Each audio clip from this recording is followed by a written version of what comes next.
Sa ating Panginoon Diyos para po sa isang tahimik, maayos at maliwanag na nangyaring halalan.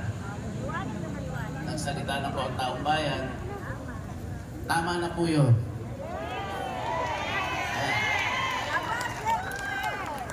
At of course, nais ko pong magbigay lang ng ilang mensahe. Kahit po kayo ay nagpapaypay na, mabilis lang po ito. Nais ko po munang bumati, of course, sa atin pong panauing pandangal at pinuno po ng kagawaran ng interior at pamahalang lokal o yung tinatawag po natin DILG dito po sa buong Calabarzon Region. May classmate po sa DILG. Lalong-lalo na po sa schooling namin dito sa UP. Ang ating po Regional Director, galang-galang Ariel Iglesia. And of course, ang ating pong CPDILD City Director, Ma'am Jenny Quirante. Of course, sa ating pong kasama sa Kalambago, mas pinalakas, bagong kalambagong pamahalaan. Ang atin po pangalawang punong lungsod, palakpakan po natin, Vice Mayor Attorney Toti Lazaro. At ang ating minamahal na nag-iisa, kasi pinakabata, pinakamaganda, pinakamagaling na kinatawan, Congresswoman ng Lone District of the City of Calamba, Honorable Charis Ann Hernandez Alcantara. Sa atin pong mga iginagalang na mga kasabi po ng ating bagong sangguniang panlungsod. Pero bago yan, of course, palakpakan din man po natin yung ating mga konsehal na natapos na po ang kanilang termino at nasa ibang larangan na po ngayon. Unahin po natin ang ating kagalang-galang na konsihala, now Board Member Dayan Del Valle Espiridion. And of course, ang ating konsihal, palakpakan po natin konsihal sa Tornino, Tornet, Lahara. At ang ating konsihal Edison Natividad. Wala na ito may maingay.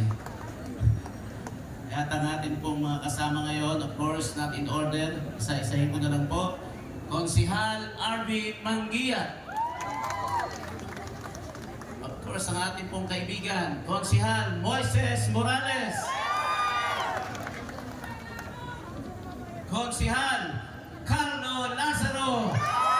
Of course, palakpakan po natin si Konsihal Johnny Lazaro. Konsihal Attorney Gerard Teruel. Konsihal, anong tuloy na pangalan? Soliman Rajay Lahara.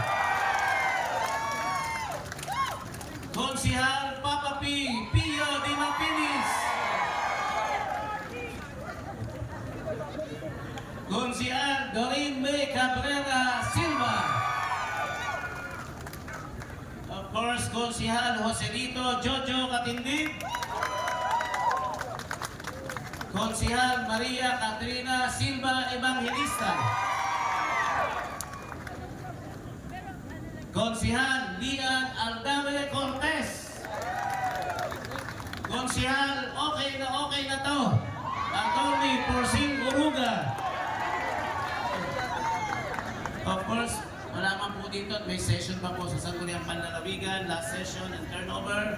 Palakpakan po natin, Konsihal Christian Nino Lahara.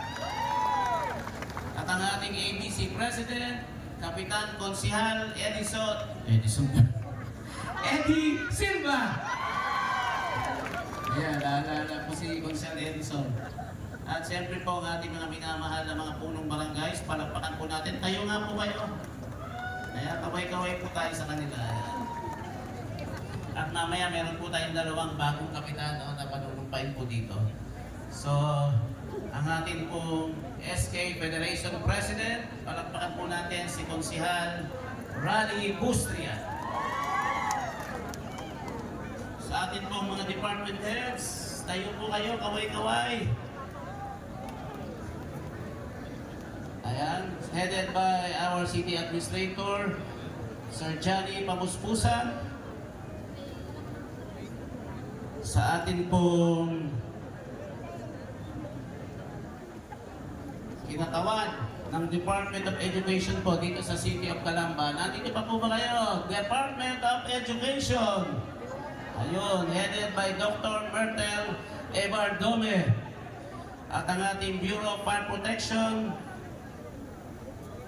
nandito po si Fire Superintendent Alistair Castro. Ang ating Chief of Police, Colonel Victor Sobrevenia.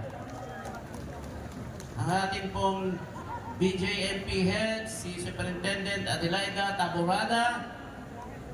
At sa atin pong lahat, nandyan po ba kayo? Lahat ng permanent employees?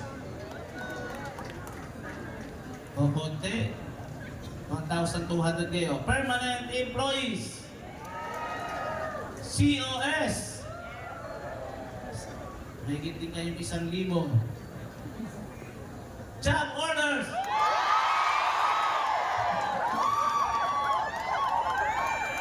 Palagpakan din po natin ang ating mga kabataan, ang ating mga space beneficiaries. Kaway-kaway kayo, mga kabataan dyan. Sa atin pong lahat, Makulit lang. again, isang makadiyos at isang makalisan na araw po sa ating lahat. Unang araw na naman po ng ating panunungkulan sa ikalawang pagkakataon. Maraming salamat po sa inyo. At ang pagbibigay po ninyo ng tiwala sa aming lahat sa buong kalambagong pamahalaan ay nagpapatunay lamang po na binibigyan niyo po kami muli ng hudyat na ipagpatuloy po namin ang mga programa, proyekto, serbisyo na nakikita, nararamdaman, pinakikinabangan, kita ang ramdam na reforma, kita po ang pagbabago para sa kabutihan ng buong lungsod ng Calamba. So maraming salamat po muli sa inyong tiwala, sa inyong pong pakikiisa, sa inyong pong mga panalangin na ibinigay po sa nakaraang halalan. At hindi po namin ito makakalimutan sapagkat ipinakita po ninyo na higit sa lahat, serbisyo, pagtulong, paglilingkod ang napakahalaga sa panunungkulan. So thank you very much po sa inyong lahat. Alam po ninyo, nung isang linggo, hindi man po kami nakakaupo pa sa pangalawang pagkakataon. Kami po ay nagpunta na sa isang malayong lugar dito sa lungsod ng Calamba sa Balagbag Araw. At alam naman po natin ang nangyari dyan. Liblib na po, bihira ang nakakarating. Sinalanta pa ng buhawi. At talagang nahirap po yung kanilang naranasan dyan, mga nakailang araw. Pinuntahan po namin yan at tinignan po talaga ang kalagayan, tinulungan para po sila ay makaahon. Binigyan po ng tulong para sa kanilang pagsisimula muli. Binigyan po ng food for work para sa ating lahat ng pamilya na naandun po. No? At siyempre po yung tinatawag nating pagbibigay ng tulong sa ating mga kabataan. Dahil wala naman po itong paaralan, so binigyan din po natin ang humigit kumulang o may humigit, mas higit na 200 mga kabataan ang nabiyayaan po natin ng tinatawag nating mga libreng bag, gamit at uniform. Hinatid po natin doon. Siyempre, inayos din po natin ang kanilang kakalsadaan po doon. At yan po, ang nais po namin iparating sa ating mga kababayan, hindi lamang po dyan magtatapos ang pag-iikot po ng kalambagong pamahalaan. Saan mang sulok ng Calamba na nangangailangan po ng tulong, pupuntahan po natin para ibigay ang mga kinakailangan mga assistance, tulong para sa ating po mga kababayan. At siyempre, kasama po namin kayo doon sa mga programa po pong yan sa pagbibigay po natin ng ating tinatawag na serbisyo na nararamdaman. Ano mo naman po ko? At alam po ninyo yung Balagbag Araw din po ang kauna-unahan kong pinuntahan for the last, actually every time na magkakaroon po ng kampanyahan dyan po ako una nagpupunta. No? Paulit-ulit, pinalikan po natin yan at bumalik po tayo ng isang araw na dahil naniniwala po akong nararapat lamang na ang unang pinuntahan ko noong kampanya ay siya rin una nating maramdaman ang presensya ng gobyernong kanilang tinulungan o sinuportahan. Dahil ganito po ang pamamahala na nais nating ipatupad, isang pamahalaang nakatuon sa pag-aangat ng mga nasa laylayan ng ating komunidad. Naniniwala po kami ang kalambagong pamahalaan na ang panibagong tagumpay, pagtitiwala na ibinigay sa Team Kalambago ay bunga ng damdamin at paniniwala ng mamayan na ramdam nila ang reforma sa ating unang 3 taon.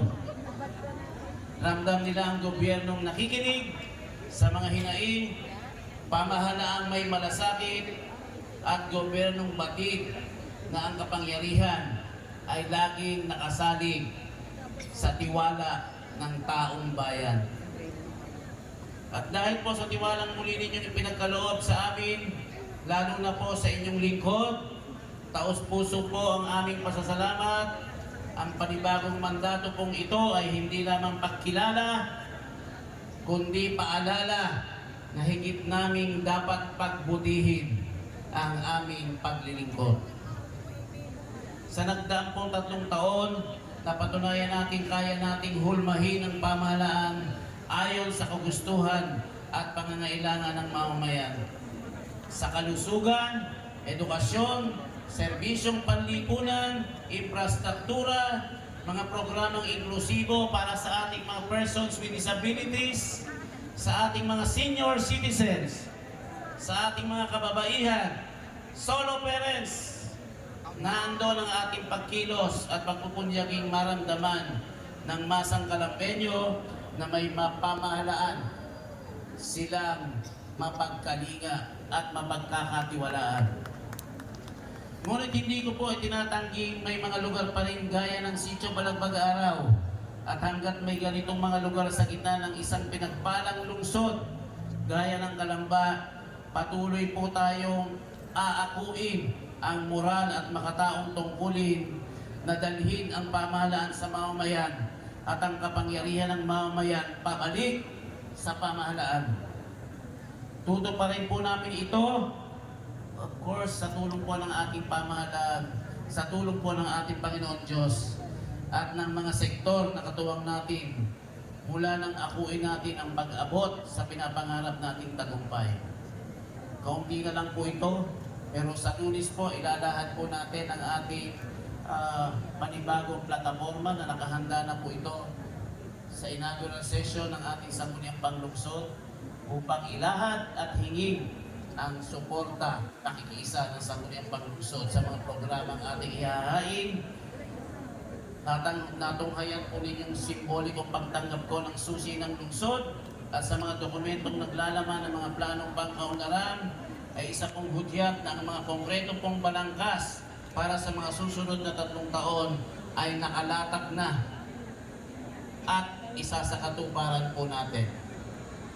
Mga Kalampeñong nanindigan, para sa makabuluhang pagbabago, sama-sama po natin itatag ang isang green and smart City of Calamba sa susunod na 3 taon. Napakarami po nito. Hindi ko na po babasahin. Sa pagtutulungan po ng bawat isa, gagawin po nating realidad, makatotohanan ang isang Kalamba na may isang sustainable, efficient at effective governance. Isang lungsod na handa sa hinaharap at para sa mga susunod na henerasyon. Muli po, itinataya ko po ang aking sarili para sa isang pamahalaang bukas, tapat, inklusibo at makatao. Patuloy po ninyo kaming ipanalangin at gabayan. Hindi ko po ito kayang mag-isa. Sama-sama po tayong lahat. Ang ating pong tagumpay ay tagumpay po ng buong lungsod ng Calamba. So muli, ngayong umaga, habang nakatayo tayo po dito sa harapan, tanaw ang pinakamataas na bantayog ng ating pambansang bayani, Dr. Jose Rizal, nakatingin sa gusaling ito, nakatingin po sa ating lahat, at tila sinasabi sa akin ni Lolo Pepe, Apo, mas pagputihin mo ang pamumuno sa lungsod ng Calamba. Isa kang Rizal, tayong lahat ay may dugong bayani. Sapagkat tayong lahat ay taga-Calamba, dapat kang maging isang huwaran. At lahat po tayo dapat ay mga huwaran sa ating kapwa. Hindi ko po pinangarap na maging dakila. Sapat na po. Maalala po ninyo na may mga lingkod bayan na katulad po namin na naglilingkod ng maayos at matapat para sa lahat. Maraming salamat po sa inyong pagtitiwala. 3 taon naman po tayong sama-sama para sa isang ramdam na reforma, tuloy-tuloy na pagbabago at ating pinakamimiting progreso para sa buong lungsod ng Calamba. Mabuhay po tayong lahat! Mabuhay ang lungsod ng Calamba!